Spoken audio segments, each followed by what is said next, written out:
Mirá qué lindo, banderas de todo el mundo.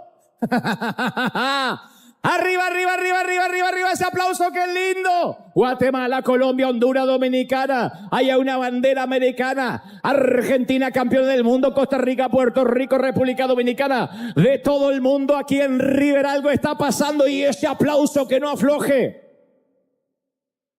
Buenos días, buenas tardes, buenas noches, gente. ¡Qué lindo! Hay fiesta, hay sabor, hay candela.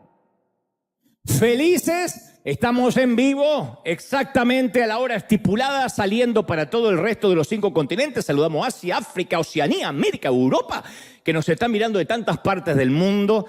El mensaje el domingo pasado entre Facebook y YouTube ya lleva 1.700.000 dispositivos. Eso es impresionante. Gracias, gente. Y los que siembran, que dan, que dicen sigan adelante, estamos con ustedes. Así que ya te voy a transmitir lo que creo Dios me dijo que te diga. A la gente que está en casa te cuento que acabamos de alabar, de adorar, de presentar a las visitas. Pero te quiero contar algo que sucedió este jueves. Me ha tocado estar nada menos que en la Gran Manzana, en Manhattan. Fue impresionante con esta gira que estamos haciendo, estas conferencias por todo el mundo. La semana que viene voy a estar en Miami el viernes. Luego en octubre en el Auditorio Nacional de México. Pero en Nueva York tenemos las primeras imágenes que te quiero mostrar de este sitio que pertenece al círculo de Manhattan, de Broadway. Fue un lugar maravilloso, emblemático, allí donde mitológicamente ha cantado Frank Sinatra, Elvis Presley. Es un sitio hermoso. Esto es el Radio City de New York con un lleno total, con un soldado de miles de personas, dominicanos, puertorriqueños, mexicanos, colombianos que llegaron. Fue maravilloso este jueves, un día de semana, ¿no? Yo tenía temor porque el tránsito en New York es tenaz, literalmente tenaz. Yo estaba en un hotel a 2 cuadras y tenía que ir en auto y Dios sabe que no te exagero un ápice, 25 minutos para hacer 4 cuadras. O sea, la otra era ir caminando, pero imposible, estaba lleno de gente. Así que fue maravillosa esta conferencia donde se ríen, lloran, se encuentran con el Señor. Mucha gente, artistas invitados, había políticos. Fue maravilloso, es un lugar emblemático. Para mí fue un punto de inflexión. Yo decía estas semanas que recordaba en mi corazón cuando le pedía a los oídos de las generaciones, por lo menos de mi generación. Y sin embargo Dios siempre nos sorprende, no se puede competir con Dios. Me ha prestado los oídos de los niños, de los adultos, de los ancianos, de los papás, de los abuelos, gente que lleva a sus nietos, a sus hijos. Fue realmente maravilloso. Conste que esto no es entrada gratis, que pagan su boleto. Yo lo digo esto sin avergonzarme, todo lo contrario. Es gente que cuando lanzamos la venta, toda la parte de abajo se agotó en cuestión de 1 hora y 15. Y después empezaron a vender los balcones. Entonces la gente que paga, que está allí, no viene como diciendo, bueno, voy, total es gratis, total estoy aburrido. La gente que va ahí sabe cuál es su asiento, dónde se va a sentar, el 4A, el 27B, y viene con una desesperación, con unas ganas de escuchar lo que tenga Dios, que no es un público que hay que romper, como cuando dice, me trajeron, qué sé yo, como es gratis. Entonces, como esto no es gratis, la gente viene con otro espíritu, con otro corazón, porque dice, no, yo invertí. Como cuando uno va al cine. Uno si va al cine y la película empieza a 7:20, no dice, voy para las 8. Total, la primera parte de la película siempre es aburrida. No, estamos ahí, mandamos a todo el mundo a orinar, agarramos las palomitas de maíz y estamos así mirando las comerciales, ¿no? Porque uno pagó. Lo mismo el teatro. Entonces la gente llega con tiempo, con anticipación. Uno no está pensando, ¿se va a llenar? No se va a llenar. Ya sabemos que está soldado. Y cuando llega hay una expectativa maravillosa. Y como esto te lo cuento siempre cuando vengo de un viaje, porque ustedes son quienes me envían, quienes oran por mi salud, que Dios me dé siempre la voz, que no pierda la mente. Yo siempre digo, Señor, no quisiera que mi cuerpo sobreviva a mi mente, que mi mente sea lo último que pierda, porque la necesito y mucho. Pero gracias por orar por mi cabeza. Ya cuando me empiece a orinar acá arriba y empiece a hablar pavada es porque ustedes se murieron antes. No lo van a ver, sus hijos, a lo mejor, sus nietos me van a ver. Pero como ustedes siempre ahora me bendicen y mi compromiso es que sea donde sea. El año que viene empieza toda la gira de Europa y entonces estamos en tratativas con los agentes porque dicen, no, No puedes estar en Málaga, en Barcelona, en Madrid y después volverte a California para volver después a ir a Italia la semana siguiente. Le digo, sí, mi compromiso, si Dios me da fuerza y Dios me da salud, es estar aquí todos los domingos como corresponde en la nave insignia. Así que, como una imagen vale más que 1000 palabras. Antes de transmitirte lo que creo Dios me dijo que te diga, y como hay mucha gente en New York que se quiere ver, 2 minutitos, minuto y medio de un pequeño resumen de lo que fue. Esto es el Tour Presidente justamente en Nueva York. Mira. Por las filas que hicieron. Y que después se vuelven en el metro porque terminó aproximadamente casi 11:30 de la noche. Empezamos a las, si no me equivoco, 8:30. Así que terminó como 11:15, si no me equivoco. Fue realmente maravilloso y le mandamos un saludo muy especial. ¿Estamos listos para lo que Dios nos va a hablar? Digan conmigo, estoy listo, ¿sí o no? Alguna vez yo escuché la historia, y si no me equivoco creo que te la conté, acerca de una iglesia a la que concurría una bandada de gansos domesticados. Y toda la semana los gansos llegaban y escuchaban hablar al predicador acerca de la maravilla que era poder volar. Entonces, el pastor ganso decía, no necesitamos caminar sobre el suelo y quedarnos siempre en el mismo lugar. Así los exhortaba a todos los gansos y les decía, podemos levantarnos en el aire, volar hacia regiones distantes y podemos ir hasta climas más benignos, podemos ir a donde queramos, podemos volar. Y los gansos graznaban, amén. Y después se enfilaban hacia la puerta. No digan amén porque se van a sentir gansos, de los gansos de... Y después se enfilaban hacia la puerta y graznaban caminando a sus casas de vuelta. Lo único que hubieran necesitado hacer era agitar sus alas.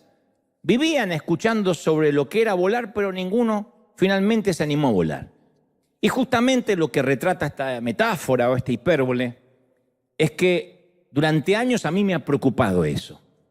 Y lo he tratado de evitar, aunque sea torpemente, pero lo he tratado de evitar. Siempre he tenido el temor de manera sutil, de manera inconsciente, la iglesia, no solo nuestra iglesia, la iglesia en general, termine convirtiéndose en un club elitista privado diseñado para satisfacer a sus miembros. Uno no se da cuenta cuando eso pasa. Uno empieza a escuchar, la gente quiere esto, la gente está pidiendo lo otro, a la gente le gusta lo otro, y nos olvidamos que es un servicio a Dios, no un servicio a la gente, no un servicio al cliente. Si bien venimos y estamos cómodos, confortables, en este caso con aire acondicionado durante el verano, con calefacción durante el invierno, con butacas cómodas, en este caso hay congregaciones que no tienen ni eso. No obstante, no estamos para satisfacer a la gente, pero uno puede, sin embargo, como líder, como pastor, cruzar esa línea. Cuando uno va a la visión neotestamentaria de la iglesia primitiva, nos damos cuenta que existía la iglesia para el beneficio de la gente de afuera, en todo caso, para exaltar a Dios y para bendecir a los de afuera, no a los de adentro.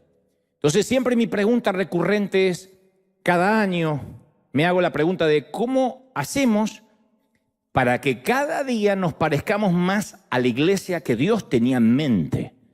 ¿Cómo hacemos para acercarnos cada día más a lo que es la esencia de la iglesia primitiva?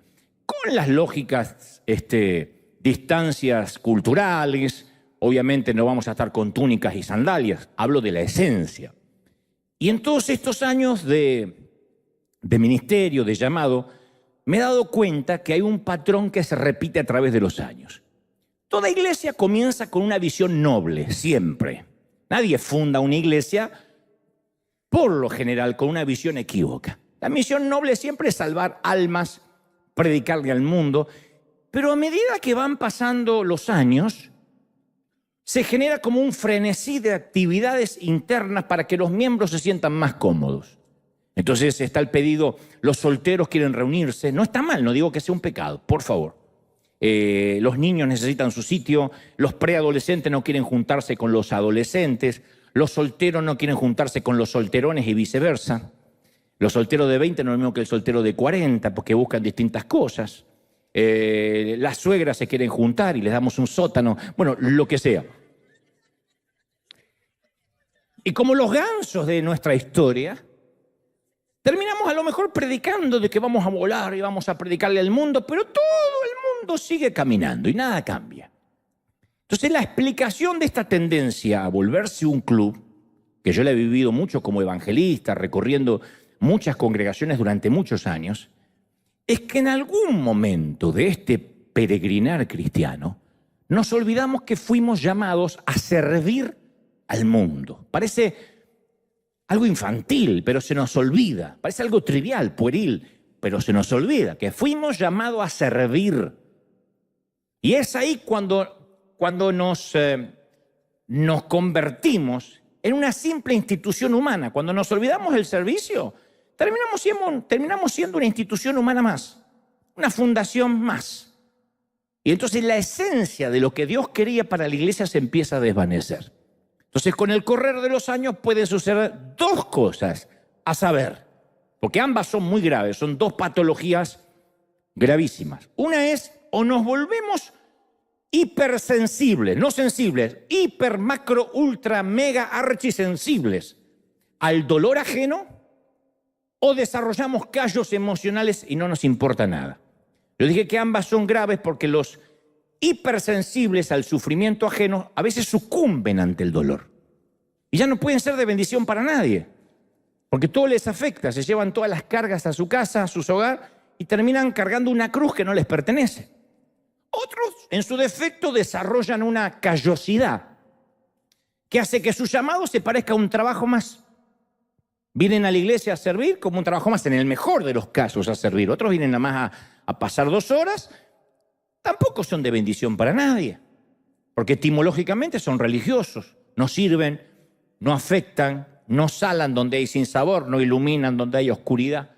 Entonces, ninguno de estos dos grupos, insisto, los hipersensibles y los que desarrollan callos, ninguno permanece mucho tiempo en el ministerio, ni logra sostenerse en el tiempo. Dicho esto, yo voy a darte un ejemplo práctico. Yo tengo una deformidad ya a esta altura ósea y muscular en los dedos de mi mano derecha. Es una mano que por una cuestión casi inconsciente siempre trato de ocultar. Si estoy dando una entrevista o lo que sea, siempre trato de mostrar menos la mano. Acá me olvido, acá estamos en tanta confianza. Bueno, no te contaría si tuviera hemorroides, pero la mano se me olvida. Tuve un accidente a los 16 años en una máquina de la carpintería de mi padre, algo que se llama cepilladora. No tenía que haber manejado maquinarias a los 16 años, pero ese es otro tema. Entonces, primero sufrí el corte de los dedos. Y luego que me operaron, me los injertaron, se desarrolló una ampolla, o sea, una almohadilla líquida temporaria que me producía dolor. Junto con la cicatrización se desarrolló una ampolla. Y con el correr del tiempo, mis dedos produjeron una modificación más permanente compuesta con una gruesa capa de queratina más dura, o sea, etimológicamente un callo, lo que conocemos como un callo. Eso es queratina, callo. Y esos callos en mi mano derecha hicieron que se me quitara el dolor, pero también me quitaron parte de la sensibilidad. Así que me es más difícil dibujar, digo esto porque siempre fui dibujante, me es más difícil dibujar después del accidente que antes. Tuve que hacer muchas prácticas con un baloncito, con una pelotita. Pensé que nunca iba a poder volver a tomar un lápiz, soy diestro, de manera que tuve casi que aprender a dibujar de vuelta. Descubrí que el saber dibujar estaba en mi cerebro, no en la mano. Entonces tuve que enseñarle a la mano a dibujar otra vez. Lo mismo que para la mecanografía. Tuve que empezar a tener cierta elasticidad que la perdí. Y la perdí definitivamente. No puedo manejar la mano como la mayoría la podría manejar. A propósito de esto, hay un cirujano y científico muy famoso, Paul Brand, que es el pionero en el tratamiento, por ejemplo, de la lepra. Fue el pionero. Y él relató en cierta ocasión que mientras cursaba en la escuela de medicina, pasó un verano navegando en una pequeña embarcación. Y durante la primera semana, al tironear las sogas para izar las velas, las puntas de sus dedos quedaron tan llagadas que sangraban y por las noches no podía dormir del dolor. Pero a finales de la segunda semana se le comenzaron a formar gruesos callos en los dedos, como me pasó a mí. Y ya no tuvo más dolor porque los callos lo protegían. Pero 2 meses después, cuando regresó a la escuela de medicina, descubrió que había perdido la habilidad para realizar disecciones. O sea, la callosidad había vuelto sus dedos menos sensibles y apenas podía sentir los instrumentos quirúrgicos. Él era médico o estudiante de medicina. Y pensó que había arruinado su carrera como cirujano por un par de semanas en un bote. Sin embargo, él cuenta que los callos gradualmente fueron desapareciendo y de a poco retornó su sensibilidad. Y él culmina diciendo, concluyendo, y dice: el cuerpo humano tiene esa particularidad, ese extraño poder de adaptación a las necesidades cambiantes para cada temporada. Se adapta. Mis dedos pensé que jamás volvería ni siquiera a cerrar el puño, pero se adapta. Los músculos, aún ciertos huesos suelen adaptarse. Y esto que nos dice Brand da una perspectiva muy útil respecto al ministerio, al llamado de la iglesia, porque muchas veces necesitamos tener la habilidad de un cirujano para restaurar las almas de los hombres, y requiere eso mucha más sensibilidad que reparar cuerpos humanos. Yo digo siempre, si a mí me quitaran el humor, que Dios sabe que yo no me vengo con chistes aprendidos, yo no soy un contador de chistes, pero el repentismo o algo que se me ocurre, lo hago en lo adrede de la oratoria, porque eso para mí significa la anestesia. Si lo que yo digo le quitara esos momentos de risa, de que uno se puede distender, sería muy duro a veces el mensaje. Sería como extraerte una muela sin la anestesia. La anestesia hace que yo te diga: Dios te bendiga, eres un carnal. Soy un carnal. Entonces, uno se ríe y entra más rápido la palabra. Lo bueno, lo malo y lo más duro, ¿no? Entonces, ser un cirujano de almas, tratar con alguien, predicarle a nuestro vecino, hablarle a nuestro jefe, a nuestros compañeros de la escuela, requiere una precisión quirúrgica. Estamos tratando con almas. Pero en otras ocasiones, los que servimos, a veces necesitamos también una capa de callosidad para que las cargas no nos abrumen, para que las cargas no sean más grandes de las que podamos llevar. Hay un maravilloso libro que alguna vez mencioné que se llama Llora, lágrimas saladas, de un británico llamado Paul Gorman. Él detalla la experiencia de servir en pabellones de niños con enfermedades terminales.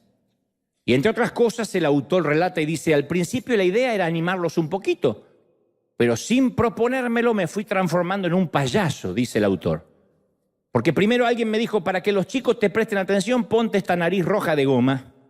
Luego comencé a ponerme un maquillaje básico, después conseguí un traje de payaso amarillo, rojo y verde, y finalmente un payaso que se retiraba y que quería que sus pies, mejor dicho, sigan caminando, me regaló unos zapatos blancos de 80 centímetros de largo, con la puntera y los talones verdes.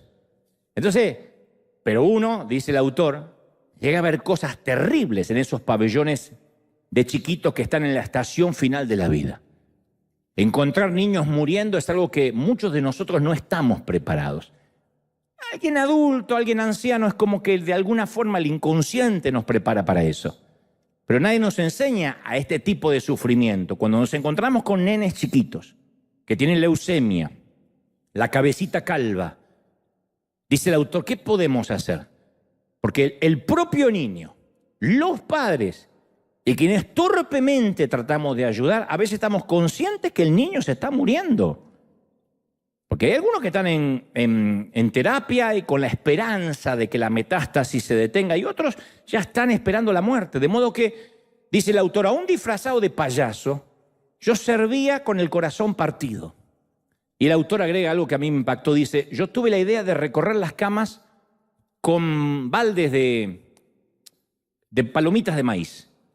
Entonces, cuando un niño llora, lo que yo hago es tocar sus lágrimas con una palomita de maíz y la pongo en mi boca o en la de él.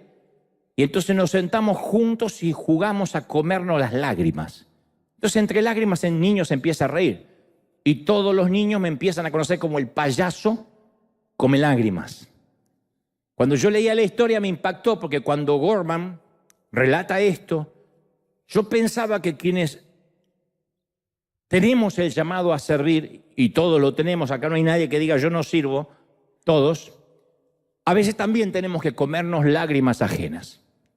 Tengo una sobrina, mi sobrina mayor, se llama Andrea, es una enfermera, y durante la pandemia ella relataba que no daba abasto para atender a tantos pacientes que se sentían solos, asustados. El COVID estaba en su pico más alto y ella hacía lo que podía durante el día, pero cuando caía la tarde, ella y otros enfermeros, incluso médicos, se ponían a llorar de impotencia. A veces se tiraban en los pasillos, en los corredores del hospital a llorar.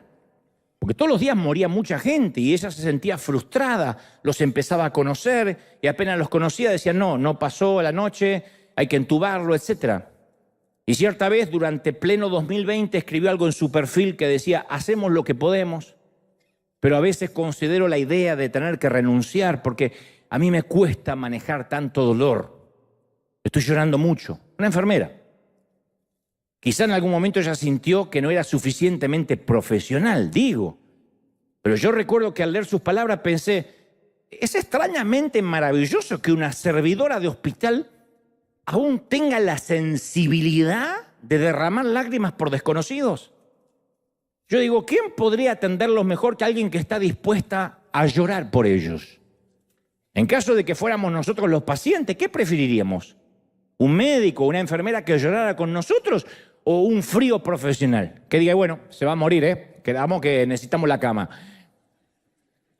A veces son tan fríos, son tan profesionales que nos sentimos literalmente solos en medio de una multitud de rostros. Y yo decía, qué bueno en este caso que esta muchacha puede llorar por desconocido. ¿Qué regalo le da a esa gente? La pregunta obligada es, ¿esto de comerse lágrimas de otros hace algún bien? La pregunta es, ¿sirve de algo? ¿Sirve de algo exponerse al dolor de los demás?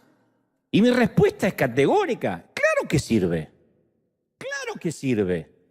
Nunca va a dejar de ser algo extravagantemente maravilloso colocarse, metafóricamente, una nariz de goma roja, meterse en unos zapatones enormes para llevar risas a un pabellón repleto de niños con leucemia. Y más asombroso es si ese payaso se queda a comer palomitas de maíz bañadas en lágrimas. Digo, eso es algo que seguramente los papás de esos niños van a agradecer profundamente, además, obviamente, del paciente. Yo hace poco leí un libro que se llama, hace un par de años, un libro que se llama El sanador herido. Es un librito pequeño que describe la vida de las personas abandonadas y solas que no tienen quien las amen. Y entonces el autor cuenta acerca de un joven pastor que no tenía nada que ofrecerle a un viejecito que tenía que enfrentar una cirugía, excepto lo que le podía ofrecer era su auténtica preocupación porque el viejito estaba solo. No tenía hijos, no tenía nietos, y el viejito estaba dispuesto a morir, estaba entregado. Y este autor dice, ningún hombre puede mantenerse vivo cuando sabe que nadie lo está esperando. ¿Para qué vivir? Cualquiera que regresa de un viaje difícil busca encontrar a alguien que lo espera en la estación o en la terminal para contarle su infortunio, lo que pasó. Todos necesitamos contar nuestras historias tristes con alguien, todos. Todos necesitamos que alguien se quede en casa esperando nuestro regreso si tuvimos una jornada triste. Como dice un querido amigo mío, tengo un querido cura amigo, un monje benedictino llamado Menapace, que tiene su fundación allí en Los Toldos, en Buenos Aires. Él suele decir, las alegrías cuando se comparten se agrandan. ¿Quién mira un partido de fútbol solo y grita un gol solo? Algún fanático. Pero los argentinos nos gusta así, ¡uah! Perdimos 6-0, pero somos campeones morales. Nos gusta eso. Porque las alegrías se comparten y se agrandan. Las penas, cuando se comparten, se achican. Cuando uno se escucha hablar lo que le pasó, uno dice, pues no es tan grave. Y el otro dice, no te preocupes. A veces lo que necesitamos es un abrazo. Por eso yo vuelvo al inicio del mensaje. A veces los que somos llamados a servir, lo más importante que podemos hacer, y esto para que nadie diga, yo no soy pastor, yo no soy evangelista, yo no soy apóstol. Lo más importante que podemos hacer es compartir el sufrimiento, las lágrimas y el dolor con alguien. Compartir, no aconsejarlos necesariamente, que es costumbre que tenemos los evangélicos. Enseguida dar un consejo que nadie nos está pidiendo. Fíjense en las redes sociales. Ustedes deberían poner la alabanza. Deberían no vestirte tanto de negro, que es un color diabólico. Deberían no hablar de las suegras, porque yo soy suegra. Y soy buena. Mentira, todas las suegras dicen eso. Yo digo, ¿por qué se ponen a dar consejos? ¿Qué les hace levantarse a la mañana y dice, hoy me toca de 9 a 10 recorrer perfiles ajenos y dar consejos que nadie me está pidiendo? ¿Quién? Pero es una costumbre que tenemos todos. Dar consejos que nadie nos está pidiendo. Guárdate el consejo hasta que alguien te lo pida. Ese consejo va a ser agradecido. No tenemos que llenar de versículos a la gente, porque a veces pensamos que la Biblia es ósmosis. Que le metemos la Biblia, repita conmigo, diga conmigo, todo lo puedo, Cristo que me fortalece, todo lo puedo, que me fortalece. Creemos que es un supositorio. Hay que meterlo por donde sea. No sé si se entendió la metáfora, ¿no? Y mucho menos decirle la nefasta frase, y bueno, algo habrás hecho, algún pecado oculto. Esa enfermedad no viene porque sí, algo habrás hecho, piensa. Porque encima al sufrimiento le agregamos culpa. Por eso, a veces espantamos a la gente. Porque vamos repartiendo, somos dispensadores de culpa. Y cuando uno va a dispensar culpa en lugar de gracia, la gente empieza a tenernos adversión. Y nos olvidamos la importancia de llorar. ¿Con quién? Con los que lloran. ¿Estás llorando? Llora con él. Lo que el Señor dice, reír con los que ríen y lloras con los que lloran. O sea, no lo trates de consolar, llora con él. No hay nada mejor que compartir las lágrimas. A veces solo hace falta eso. Alguien que se acaba de divorciar, lo que necesita es un abrazo. Alguien que te confiesa que está todo el alcoholismo, lo primero que necesita es sanar su corazón y necesita un abrazo, no que le den consejo de cómo dejar el alcohol. Y a veces, cuando uno hace eso y comparte lágrimas y comparte el dolor, yo sé la impotencia que podemos sentir en el caso de los que compartimos cuando nos toca. Se me viene a la mente un hombre con Alzheimer. Mi mamá lo tuvo. Y su hija tratando de suplir sus necesidades, pero cada día se le rompe el corazón al ver el cascarón vacío que queda de lo que alguna vez fue su padre. Es espantoso. Es espantoso. A mí me tocó visitar a mi mamá y ver una cáscara vacía, ver una señora diciendo frases sin sentido, mirando la nada. Es feo cuando el cuerpo sobrevive a la mente. Recuerdo a un niño severamente discapacitado con un cociente intelectual casi nulo.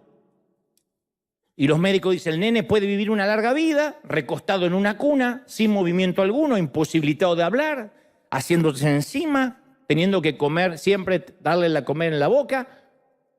Y su madre dedica todo el día a atenderlo, a contenerlo y a amarlo. Y la pregunta dura que nos hacemos es, ¿qué sentido tiene comernos ese tipo de lágrimas? La pregunta más dura aún es, ¿para qué ayudar y sufrir cuando esa gente ni se entera a veces que estamos ahí? Una cosa cuando uno da a alguien que te lo puede agradecer. Y aquellos que están confinados al lado de una cama con alguien que está en estado de coma, con alguien que lo único que necesita es que estemos ahí, y a veces ni se da cuenta que estamos ahí. Esa misma pregunta se la formuló un pediatra alemán que dedicó su vida a chicos con severas discapacidades motrices y mentales, con severas deficiencias. Y cada vez que él reclutaba aspirantes para ayudar lo que aplicaban, les daba un largo periodo, un año casi, de capacitación en el centro de asistencia donde él trabajaba, y después de un año les hacía completar una encuesta antes de contratarlos definitivamente. Y entre las preguntas de la encuesta estaba, ¿qué cambio sucedió en tu vida desde que te comprometiste a trabajar con gente discapacitada?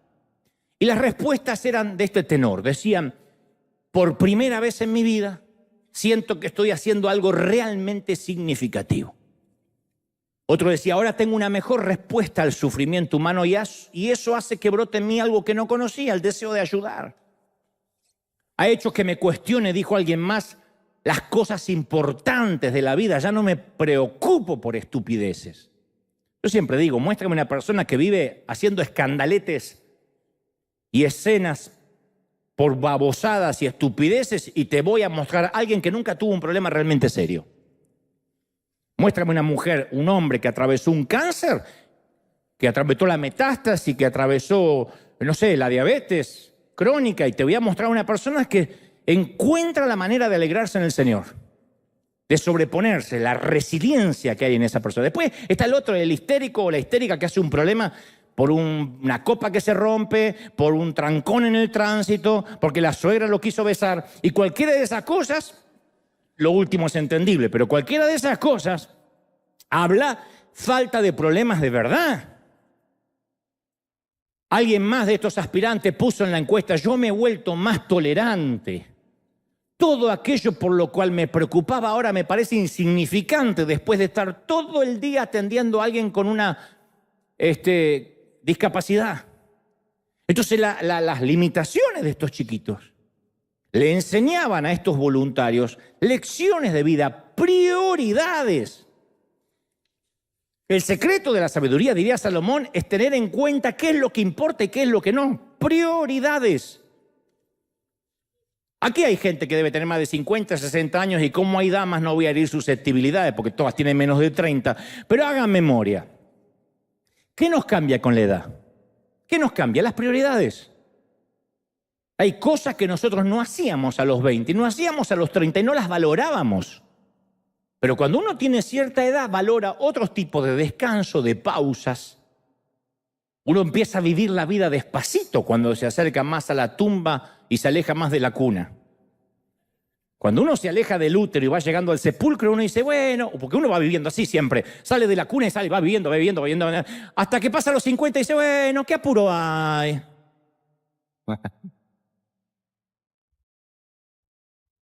Y vamos viviendo despacito, tomando la vida a sorbos, ¿no?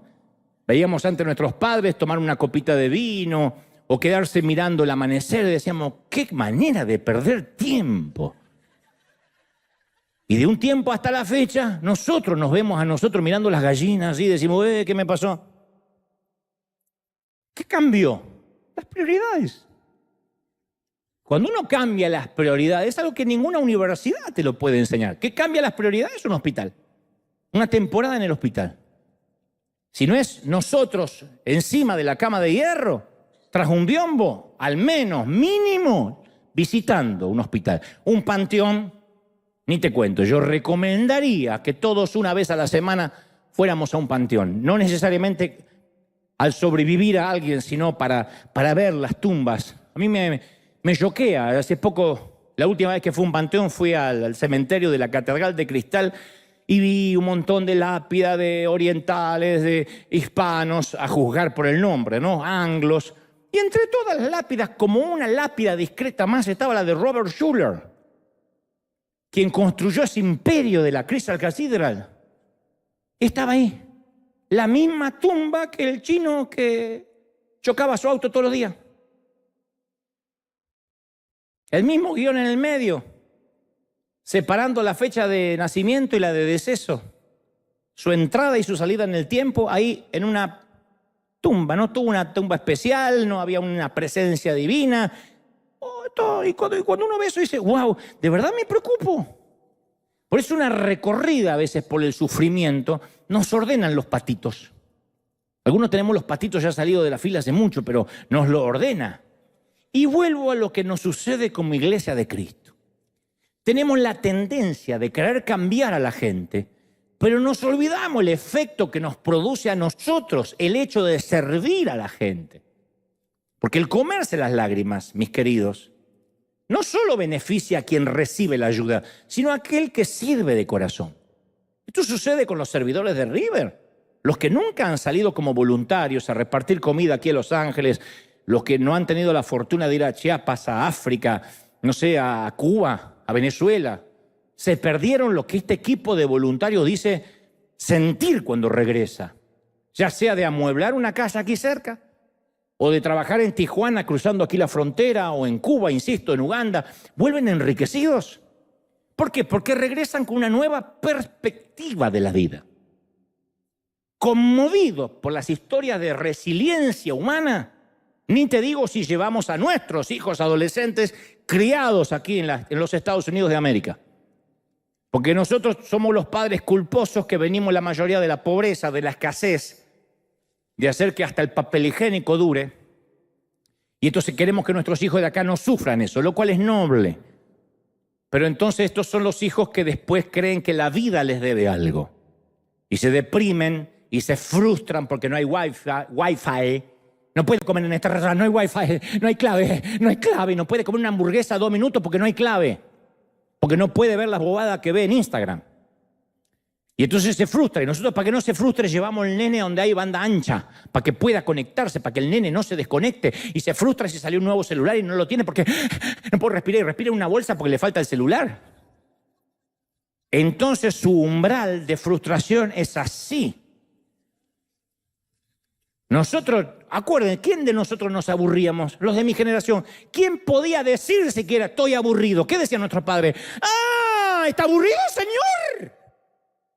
Venga que yo le saco el aburrimiento. Póngase a cortar el pasto, limpia la habitación. Nunca decía, estoy aburrido. ¿Qué íbamos a estar aburridos si estábamos viviendo la vida? No, me voy a la calle a vivir la vida, me trepo un árbol. Nunca voy a decir que estoy aburrido. ¿Y cuál es la frase de nuestros hijos? Estoy aburrido. Tienen una pantalla plana así con Netflix, Hulu, HBO, Amazon Prime, Disney Plus. Y no te dicen, no hay nada para ver. Nosotros somos del tiempo en que la tele terminaba y empezaba, ¿se acuerda? Prendía y había un indio, era la señal de ajuste. Y el indio se iba al mediodía y empezaba el noticiero. Y esperábamos los dibujos animados de Tony y Jerry a las 5 de la tarde. Y después la tele se terminaba. Y era una tele que era patrimonio del viejo. Después de las 8 de la noche vos no veías más. ¿Y quién se murió?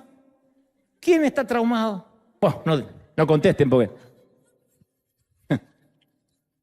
Bueno, a esos hijos, a nuestros hijos le hace falta el experimento, la experiencia, no el experimento, saludable de compartir lágrimas. Y cuando una iglesia deja de hacer eso, se estanca, deja de crecer. Ahí empiezan las actividades internas. Hagamos algo divertido para que vengan los solteros. Necesitamos los viernes reuniones de jóvenes con karaoke, café y música para que vengan. Porque como no estamos enfocados en el sufrimiento ajeno, hay que entretener a los de adentro. Y ahí es cuando se cruza la línea. Y por supuesto, cuando toda la fuerza que debería, la energía, debería usarse para afuera, se usa internamente, en vez de explotar, implosionamos. Y ahí empieza el chisme. Ahí empieza el chismerío, y que esta me dijo, y fíjate lo que se puso, y fíjate cómo se viste. Porque claro, es como dijo una vez Luis Palau, la iglesia es como el estiércol. Desparramado, hace crecer fruto en toda la tierra. Junto, es un olor espantoso. Y Jesús proveyó un modelo para la misión de la iglesia. Entonces, mientras los discípulos debatían quién era el más grande, Jesús toma un cubo de agua y comienza a lavar pies. Juan 13:35 dice, les he puesto como ejemplo para que hagan lo mismo que yo he hecho con ustedes. Esto lo estoy haciendo como ejemplo. Yo sé de dónde vengo y sé de dónde voy. No se me caen los anillos por hacer esto. Ese es el único sello que identifica una iglesia de verdad. La capacidad de amar y de servir al prójimo. Porque una iglesia hoy en día puede funcionar rápido con un hábil hombre de negocios al frente. Con algo de marketing, buena música, 2, 3 frases de coach que se aprendió por ahí. Dígale que está a su lado, repita conmigo, dile que está a su lado, cuánto tan feliz, gloria al Señor, bendito sea el Cordero, dígale que está a su lado, ahora volteate a 2 y dile que está feliz, dile que está feliz, dile que está feliz, que está feliz, que está feliz. Y la iglesia funciona.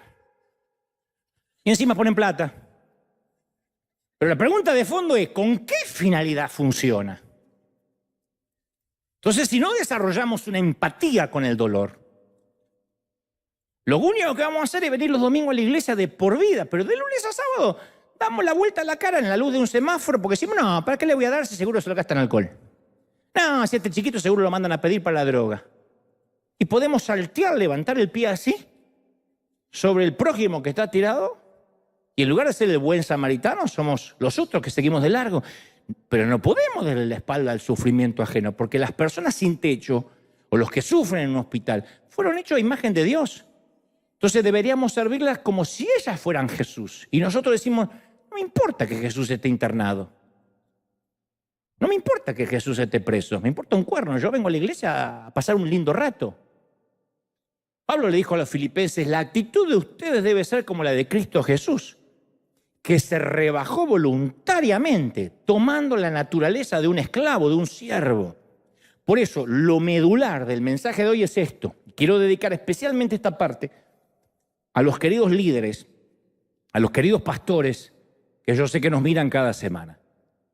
Hay ocasiones que uno está muy sensible al dolor ajeno y puede ocurrir algo que no teníamos previsto. Por ejemplo, de pronto nos encontramos gente, y esto le pasa a muchos líderes, a la que alimentamos espiritualmente durante muchos años, y de pronto comienza a levantar rumores, falsos rumores, difamaciones. Y está bien, bienaventurado cuando hablen mal de ti mintiendo, pero caramba que duele. Somos de carne y hueso, ¿no? Ninguno anda con el espíritu suelto acá. O personas que a veces nos admiraban o decían amarnos, que comían a nuestro lado, un día se van de la iglesia tratando de dividirla. Un querido pastor que estuvo aquí la semana pasada, el querido Ítalo Frigoli, que tuvo durante años su iglesia en Canarias, ahora tiene una gran iglesia en Chile. Él dijo, mi congregación sufrió 9 divisiones. Y cada uno trató de reclutar gente y todos tenían el mismo patrón. Llamaban por teléfono a todos los que podían para decirle, huyan por su vida, vengan conmigo, yo voy a fundar una iglesia que predique la verdadera santidad. Pero este pastor me decía, no, en realidad la base de una división nunca es la búsqueda de una santidad, sino los celos, el ego, la envidia. Hay gente que no lo ve. Si la base fuera la búsqueda de la santidad, jamás nadie lastimaría a la iglesia de Cristo y nunca hablaría mal de hombres de Dios, así ese hombre de Dios esté haciendo un despadre. Para no tocar la madre de nadie, un despadre.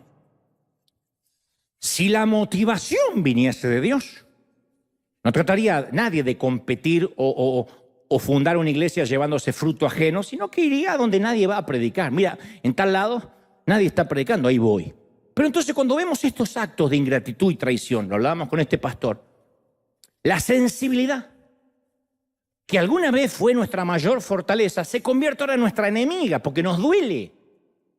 Y los que servimos de pronto entramos en una zona peligrosa. Préstame atención porque nunca antes había hablado de esto. Ahí es cuando muchos de los que servimos, por comernos demasiadas lágrimas, podemos llegar a envenenarnos con sal. Hay a veces que servimos y la gente es ingrata. ¿Por qué sé que es ingrata? Porque tú eres ingrato y yo soy ingrato. Porque no dice, ay, la gente es ingrata, como que uno bajó de Neptuno. Somos ingratos. Y esa ingratitud nos lastima. Esa es la odisea de los siervos heridos. Entonces, ¿cómo podemos evitar que quienes servimos no quedemos mortalmente heridos? Hay gente que llega acá al café a maltratar a las chicas. Otros van al bookstore a maltratar a las chicas y los chicos que están ahí. Y son creyentes.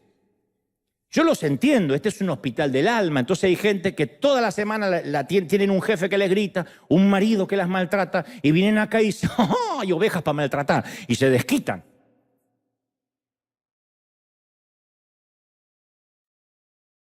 Pasa como los oficiales de migraciones, que digo siempre, ¿qué peor enemigo hay para un hispano? Y un oficial de migraciones hispano. Porque toda su bronca y todo su odio solapado y su odio visceral lo descarga con un uniforme, con una placa. Muy feo cuando hay un oficial herido, cuando alguien con poder está herido. Ni hablar de presidentes, de jefes de gobierno, de policías, servidores públicos que porque tienen una placa y una pistola maltratan. Si no está emocionalmente sano, va a lastimar. Puesto de otra forma, ¿cómo podemos dedicarnos a aliviar el dolor de la gente sin dañarnos a nosotros mismos? O para seguir la misma metáfora de los callos, ¿cómo sabemos cuando a veces se hace falta un callo, un buen callo, para seguir adelante sin resentimiento? A veces uno tiene que olvidarse de hacer un callo. Así como la sensibilidad es un don, a veces un callo es un don. Porque para izar una vela se necesita un callo. Para operar quirúrgicamente se necesita sensibilidad. Y para ambos el cuerpo sabe responder si le damos tiempo. Lo mismo el ministerio. Hay veces que necesitamos un callo, si no, no se puede servir. Hay gente que no te va a agradecer. Hay gente que todo lo que hagas, el único que lo va a ver es Dios. Menos mal. Pero duele. Yo durante los últimos años he aprendido a discernir alarmas o síntomas que nos advierten los peligros de transformarnos en gente herida en el altar, en el servicio, donde sea. No podemos servir siendo heridos, porque vamos a salpicar con sangre. Y una de las alarmas que a mí siempre reviso periódicamente es, ¿me estoy preocupando más por el sufrimiento ajeno de lo que se preocupa esa persona por sí misma? Cuidado. Porque a veces lo que termina agotando y quebrando la salud de un querido pastor o de un servidor es un sentido abrumador de responsabilidad personal, una cruz que no debe llevar. La iglesia no es mía, la iglesia no es de nadie, la iglesia no es tuya. La iglesia es de Cristo. Hay algunos torpes capitanes en el timón de alguna nave, pero eso no nos hace que el barco sea nuestro. Pero a veces sentimos que la iglesia, la ciudad, la nación, el universo descansa sobre nuestros hombros. Yo sé que hay consiervos que se levantan a la mañana y dicen, ¿qué haremos esta mañana, Pinky? Conquistaremos el mundo. Cuando el Señor dijo, ama a tu prójimo como a ti mismo, también está diciendo, ámate a ti mismo del mismo modo que amas a tu prójimo. Y ese ama a ti mismo no tiene un sentido egocéntrico, ególatra, sino que significa que en el afán de servir a otros, no te descuides a ti mismo. Esto hay que aprenderlo a tiempo, para evitar enfermedades, para evitar úlceras.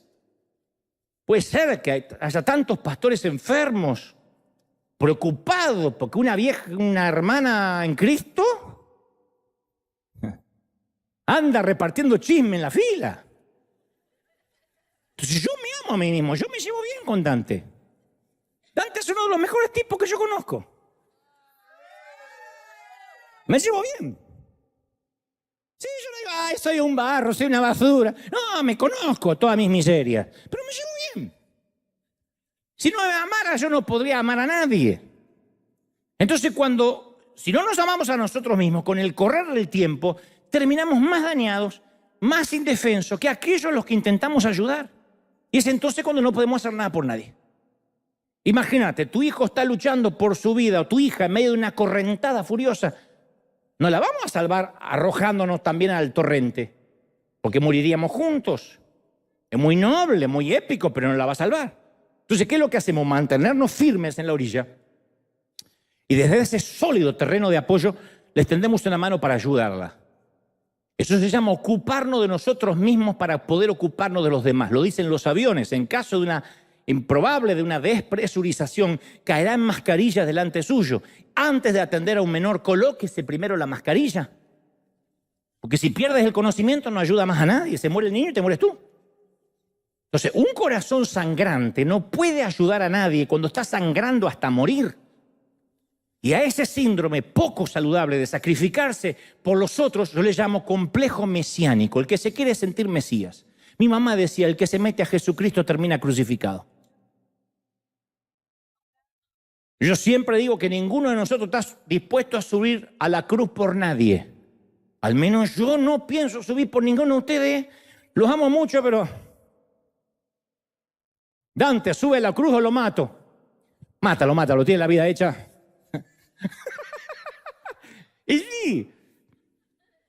Ahora, sin embargo, e irónicamente, el verdadero Mesías, a diferencia de nosotros, estaba libre de ese complejo. Se subió a una barca para evitar la multitud. Insistió muchas veces pasar tiempo a solas. Aceptó un regalo de un perfume que Judas consideró un derroche, que podía haberse vendido, dijo Judas, para ayudar a los pobres.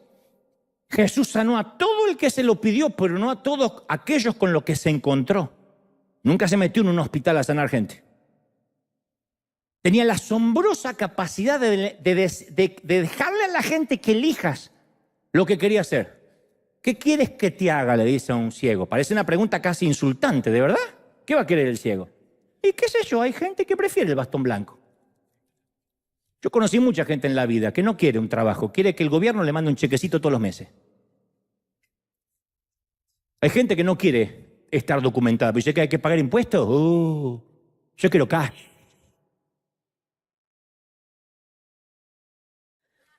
A ese Jesús le preguntaría, ¿qué quieres que te haga? ¿Los papeles, hijo, o prefieres seguir así? Entonces Jesús preguntaba, puso en evidencia a Judas, no trató de evitar sus malas acciones. Denunció a los fariseos, no les impuso su punto de vista. O sea, para sintetizar en síntesis, Jesús demostró un gran respeto por la libertad humana. No estaba obsesionado por convertir al mundo entero, no intentó curar a todo el mundo, no intentó curar a nadie que no estaba dispuesto a ser curado.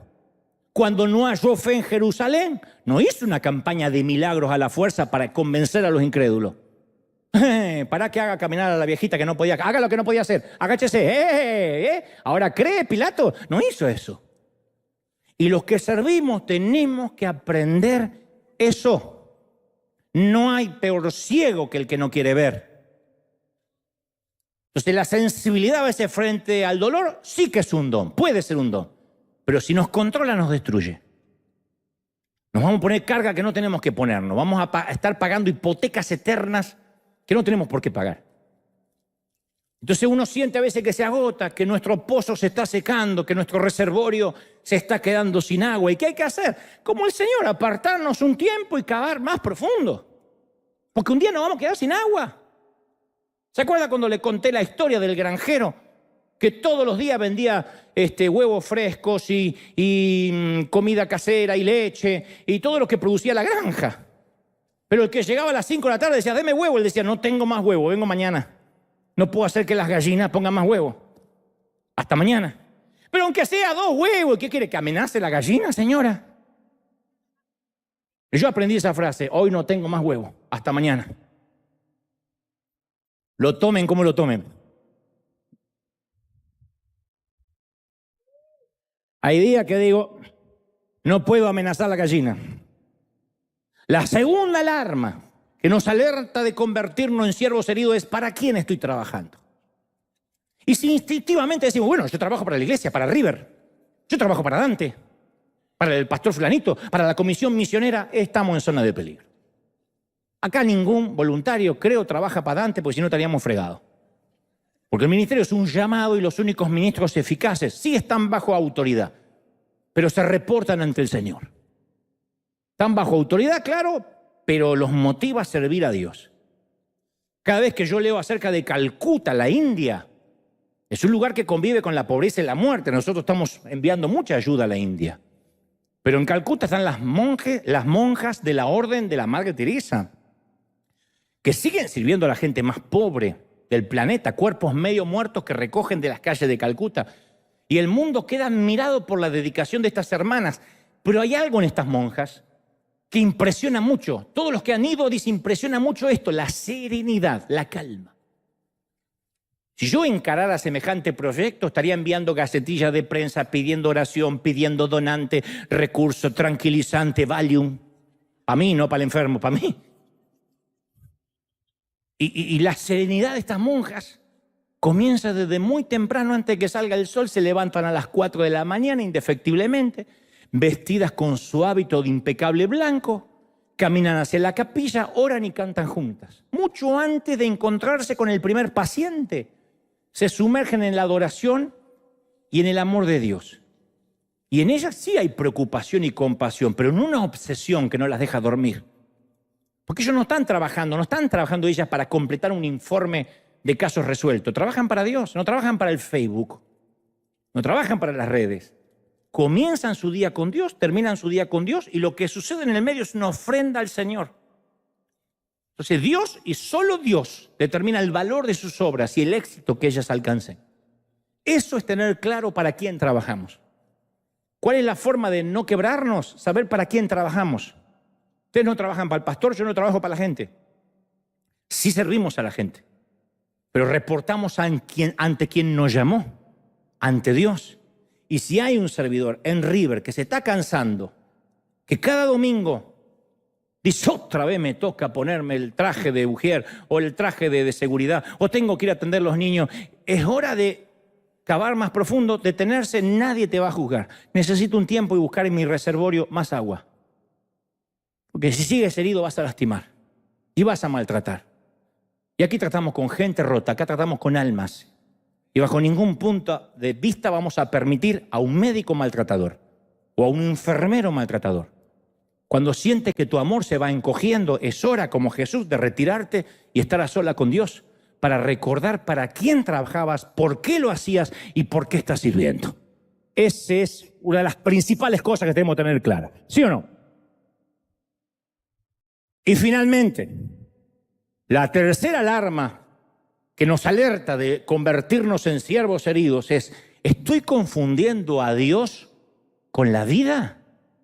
Te voy a contar una historia real, muy real. Un 26 de abril de 1986 explotó un reactor en una central nuclear que era dominio en aquel entonces de la Unión Soviética, actualmente el norte de Ucrania. Y esa explosión se propagó, hizo que se propagara una nube radioactiva y casi 8.4 millones de personas en 3 países, en ese caso Bielorrusia, Ucrania y la Federación de Rusia, fueron expuestas a la radiación. Entonces fue liberada una nube de dióxido de uranio, carburo de boro, óxido de europio, herbio, circonio y grafito en un área de 150.000 kilómetros cuadrados. Lo ocultó al principio, en aquel entonces, la cortina de hierro.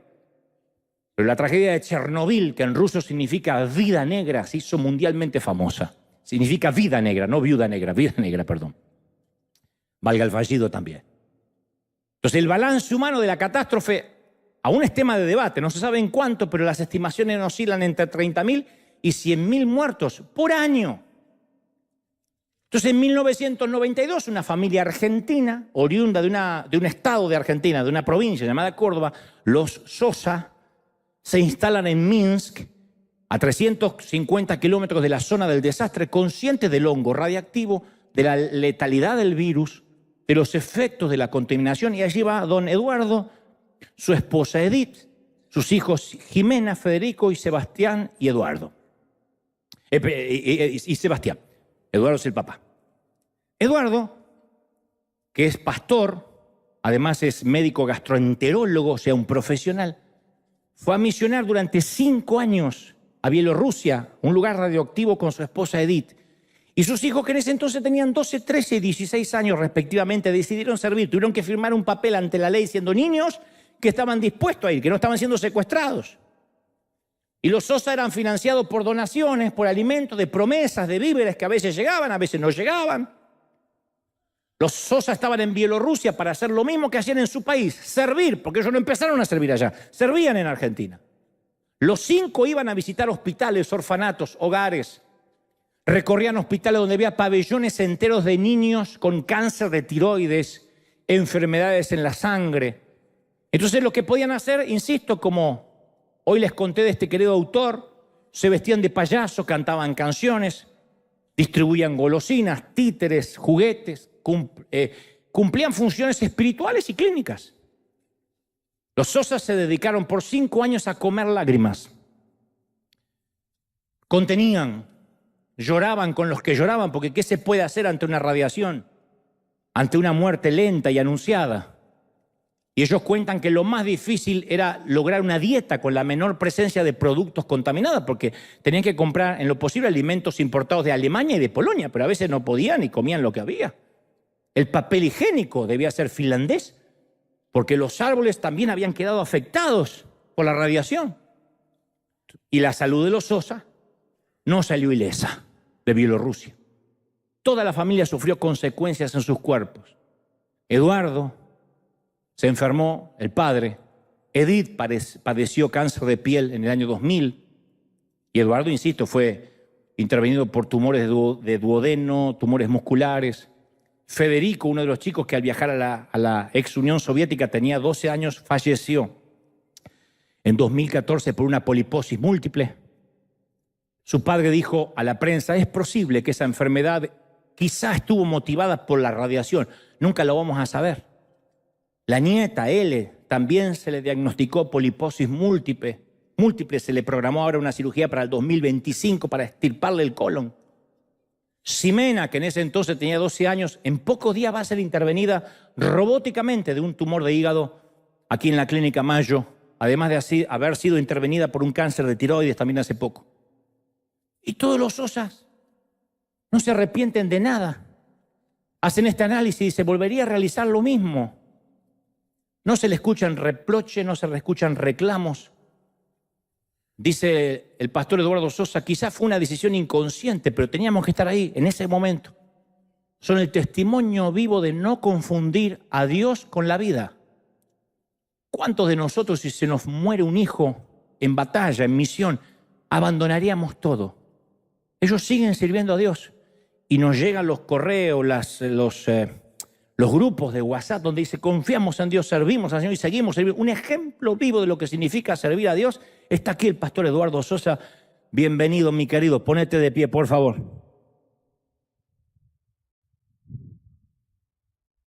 Ponete de pie que te queremos saludar con un aplauso grandioso.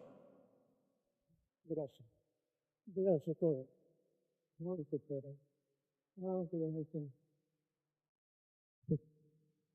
Yo solamente quiero decir que Dios hace todo. Nosotros solamente obedecemos al Señor.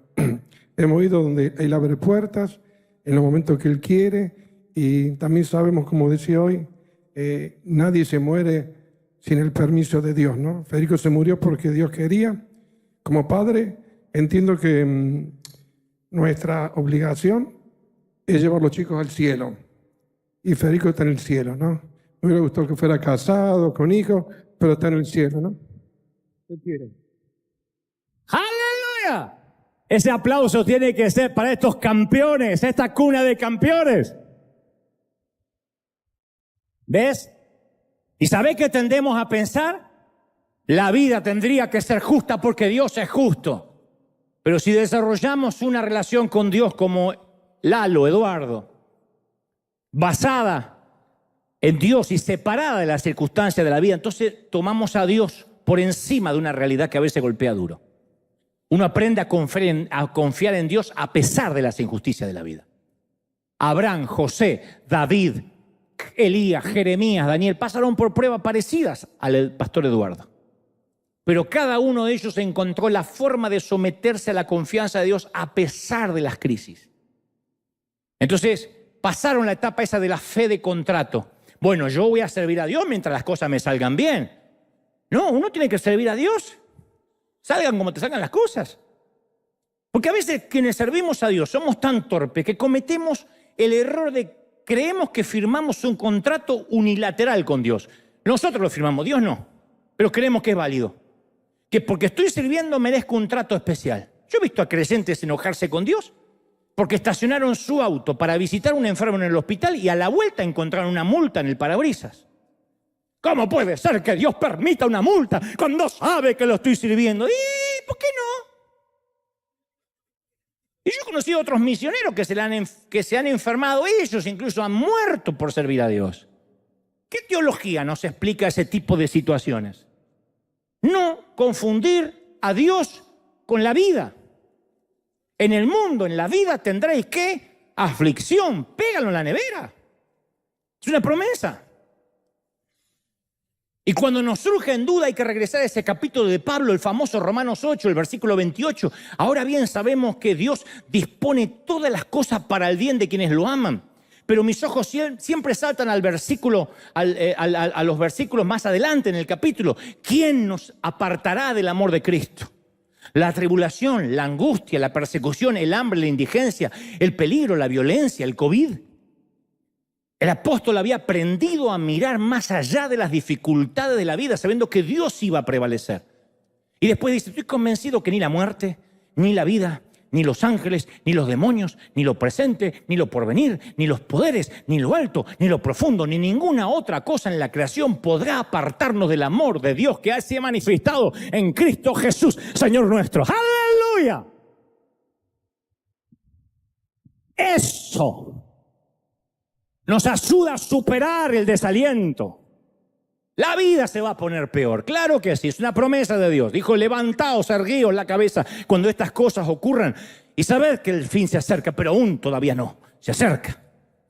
Entonces yo oro para que cada día podamos visualizar nuestro trabajo como las hermanas de la Orden de la Madre Teresa, nuestro trabajo como una ofrenda a Dios. Solo Dios va a ayudarnos a caminar por ese sendero entre la hipersensibilidad y los callos. Nadie está diciendo que los que servimos somos perfectos, o que la iglesia lo sea. Intentamos cumplir aquello que Dios nos delegó. Y todo padre conoce los riesgos de delegar. Las tristezas y las alegrías que acarrea delegar. Pero ¿quieres un hijo sano? Delega. Un niño que está dando sus primeros pasos tiene que caerse varias veces. Hasta ahora nadie descubrió otra manera para empezar a caminar. Rompiéndose la jeta varias veces, si no, no camina. Y si la iglesia nos decepciona, es precisamente, ¿sabes por qué la iglesia decepciona mucho? Porque está compuesta con seres humanos. Porque somos un organismo vivo.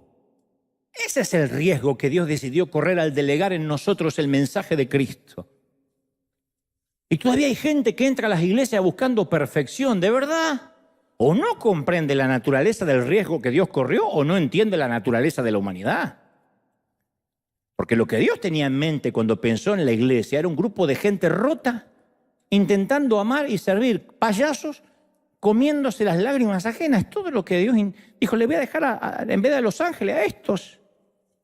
Yo recuerdo un pastor, y con esto culmino, que vivía en una comunidad muy conocida por su falta de sofisticación cultural, campesinos. Y la orquesta improvisada de la escuela secundaria, donde asistía a su hijo, cada año intentaba tocar la 9ª sinfonía de Beethoven, que es una de las más complejas del compositor. Y el pastor solía decir, mira, cada vez que estos chicos tocan, creo que hacen retorcer el cadáver de Beethoven en la tumba, aunque el tipo murió sordo. Así que un día, harto de escuchar los torpes intentos de los alumnos del high school por ejecutar la sinfonía, encara al profesor y dice, ¿pero para qué coloca sobre los hombros de estos muchachos la terrible carga de interpretar algo que el inmortal Beethoven tenía en la mente? Ni siquiera, mira que te digo, ni siquiera la Orquesta Sinfónica de Londres logra esta perfección. Y la respuesta del profesor lo dejó atónito, le dijo, yo no lo hago por los alumnos. Estos pibes, estos muchachos, estos chamacos, ni en sueño van a tocar a la perfección la 5ª sinfonía de Beethoven. Pero lo que toca esta orquesta de la secundaria le va a dar a algunas de las personas de campo que vienen a este auditorio el único encuentro que van a tener en la vida con la extraordinaria 9ª sinfonía de Beethoven que jamás tendrán en su vida. Estos granjeros, estos que ni terminaron la escuela primaria, gente sin cultura, muchos que ni estudiaron, vienen a escuchar a sus hijos, que está muy lejano de la perfección, pero va a ser lo único que van a escuchar de Beethoven en toda la vida. La gente no va a ir a una ópera en su vida, nunca va a entrar a un teatro ni va a viajar a Broadway. Capaz que nunca tengan acceso a la cultura musical. Y entonces yo le doy la oportunidad de acercarse lo más posible a lo que Beethoven tenía en la mente. Y nosotros como iglesia nunca vamos a lograr lo que el autor tenía en la mente, pero somos los únicos que hacemos sonar la música del cielo en la tierra como sea. Ya por sí solo como solistas somos un desastre. Ninguno de los predicadores que tú criticas, que yo critico, fueron elegidos por la capacidad, por la santidad, por el talento. Somos instrumentos a veces desafinados que Dios usa.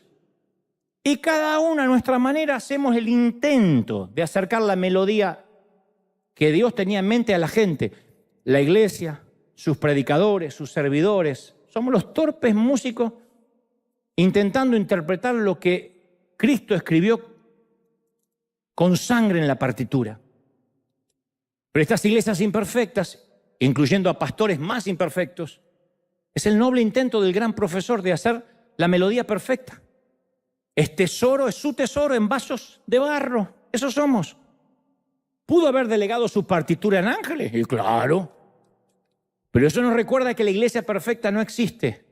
Porque tanto el pastor como su gente está compuesta por gente como tú. Y Y como te digo siempre, no exijas perfección en ninguna parte si tú tampoco la puedes ofrecer. ¿O hay alguno aquí que en vez de Uber bajó de un carro del cielo? Si no puedes ofrecer perfección, no andes por la vida exigiéndola. Entonces nunca nos avergonzemos de ser extravagantemente maravillosos. Aunque en la vida nos tengamos a veces que poner una nariz de goma roja y unos zapatones enormes. Porque mientras que muchos gansos que nunca han volado en la vida, solo escuchan de cómo volar, critican desde la comodidad de sus celulares, nosotros en River lloramos con los que lloran y nos dedicamos a comer palomitas de maíz bañadas en lágrimas.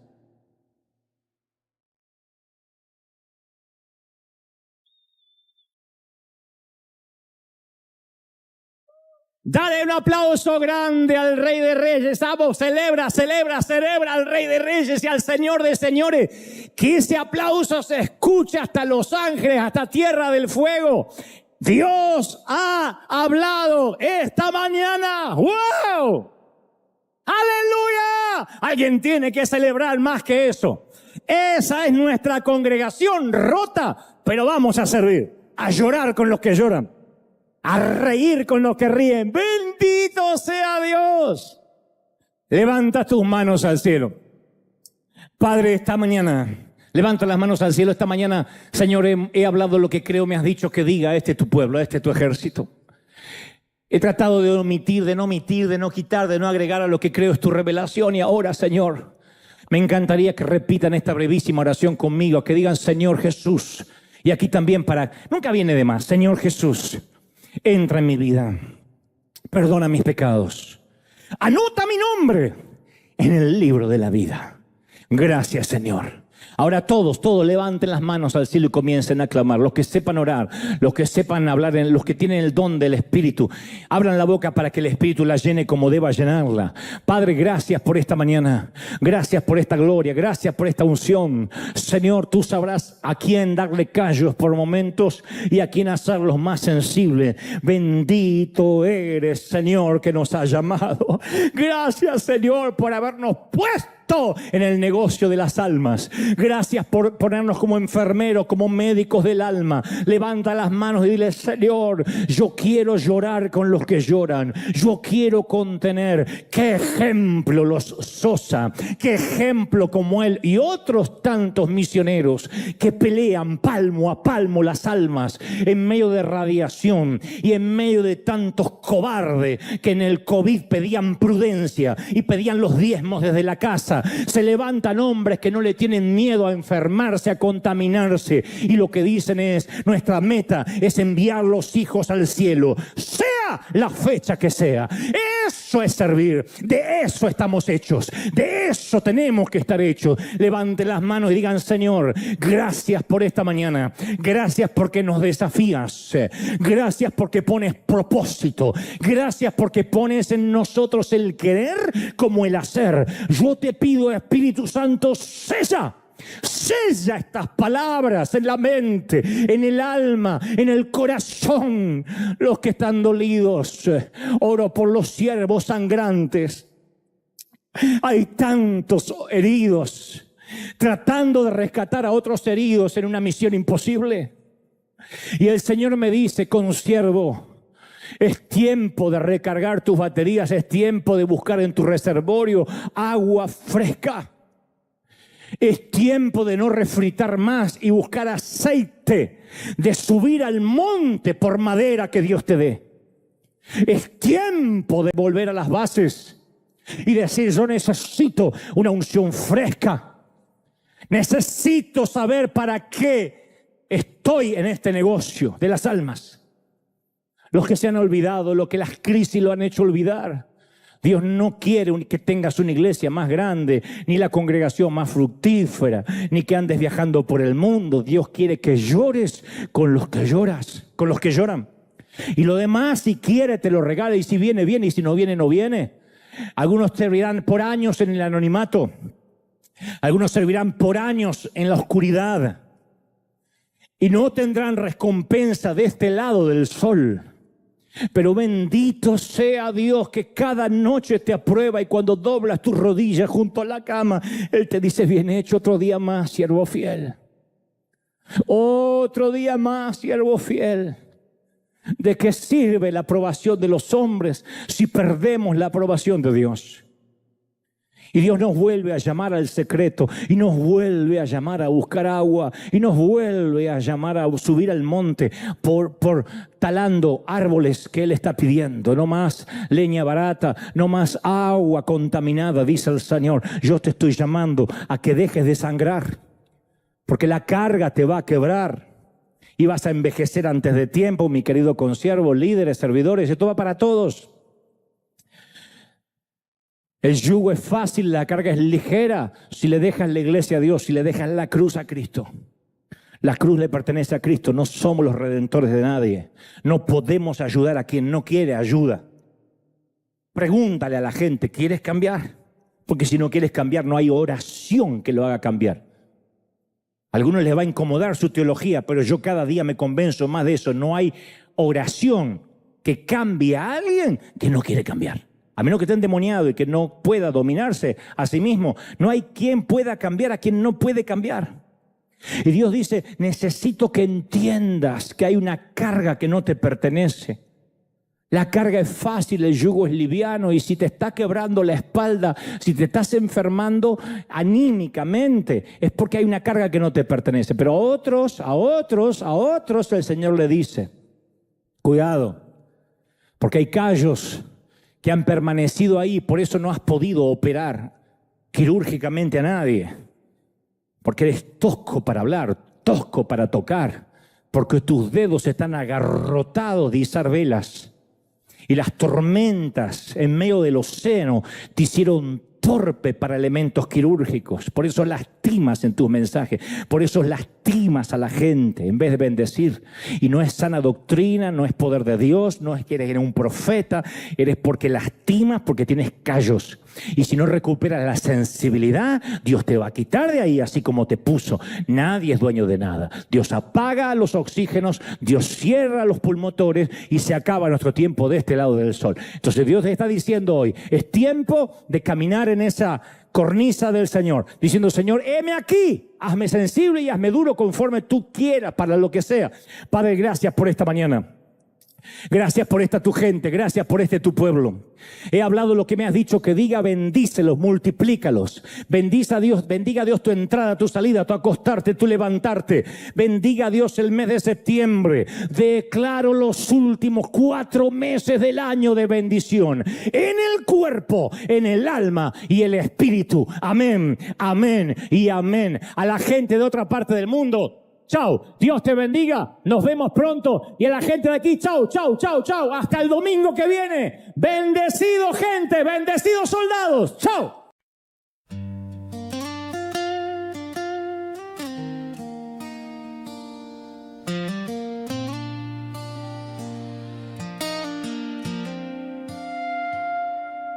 Everything I used to live for faded slowly out of sight.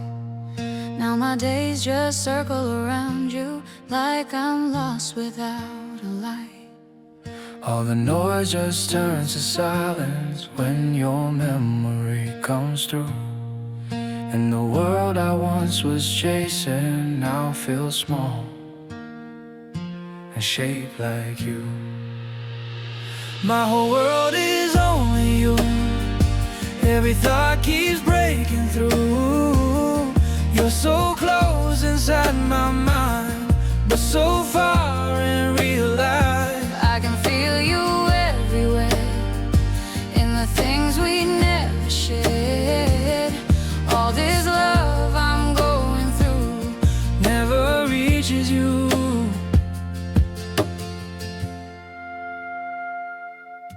Every image feels so real now, like you're standing next to me. But the truth is in the silence, you were never meant to see. My whole world is only you. Every thought keeps breaking through. You're so close inside my mind, but so far in real life. I can feel you everywhere, in the things we never shared. All this love